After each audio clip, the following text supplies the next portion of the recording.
Time now for our series, Changing the Game, where we highlight extraordinary women who are making a difference now and for future generations. We are kicking off Asian American and Pacific Islander Heritage Month by introducing you to two businesswomen and friends.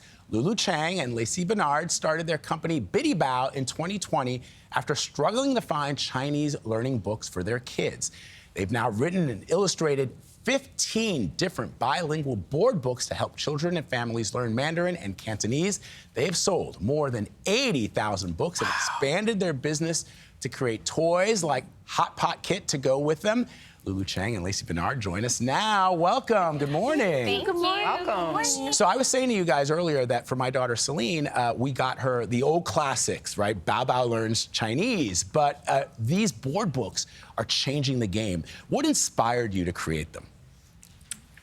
So, you know, as we become parents, a lot of things become crystal clear, like what we want for our kids, like how we want to nurture them.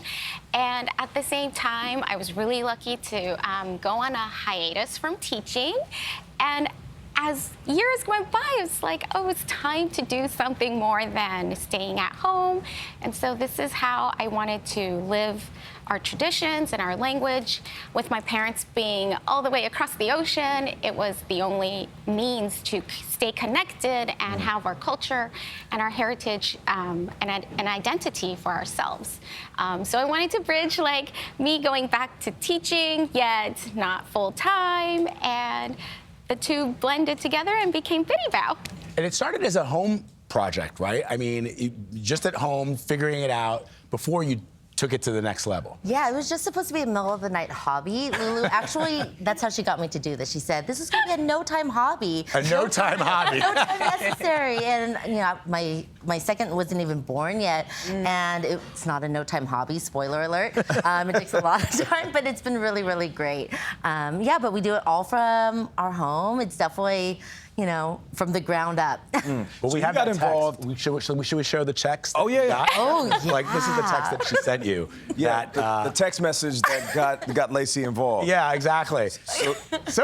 Crazy thought. I want to write children's bilingual Chinese books. Totally feasible. Want to be my illustrator? Yeah, and that's how you got involved.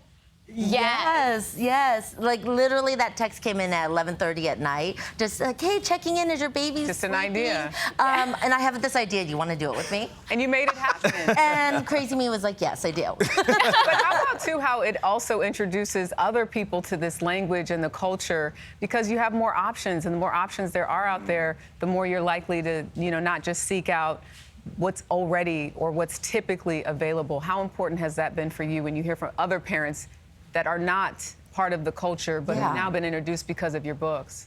Something someone else had said to us once that really resonated with me was, you know, I want our books to be not just that other option. I want it to be another option, right? So that for all families to want to pick up because they're engaging and they're exciting and they're beautiful, and you know they can share about culture and language and you know just open up the world for themselves but also their children.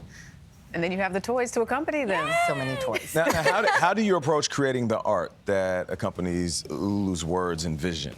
Yeah, so the art is actually all paper cuttings, like little tiny pieces of paper cut out, stacked together. So cool. When I was younger, I was really into making like little handmade cards. And so when Lulu approached me, I told her, I was like, I'm not an artist in terms of like drawing, but I can cut paper. And she's like, that's perfect, let's do it.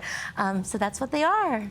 And Lulu, you started making the wooden toys. Yeah. Tell us about that. Our wooden toys match with our books. You know, we just wanted to add addition to our own kids and the materials and supplies that, you know, when you go to a shop, you look at all the food options and the toy options, and you wonder, well, we eat other foods too. Right. And we eat plenty of them. So let me ask you, Lacey, you were raised without knowing Chinese. Yes. And as I was telling you guys earlier, it's really important for my wife and I to ensure that Celine, our daughter, is able to communicate with her family, with her parents, her grandparents. How has this helped you reconnect with your heritage and your tradition? Yeah, so I'm a third generation American-born Chinese. My grandparents, when they immigrated over here, they picked up English and Spanish really quickly to assist assimilate, and we're super proud of that fact.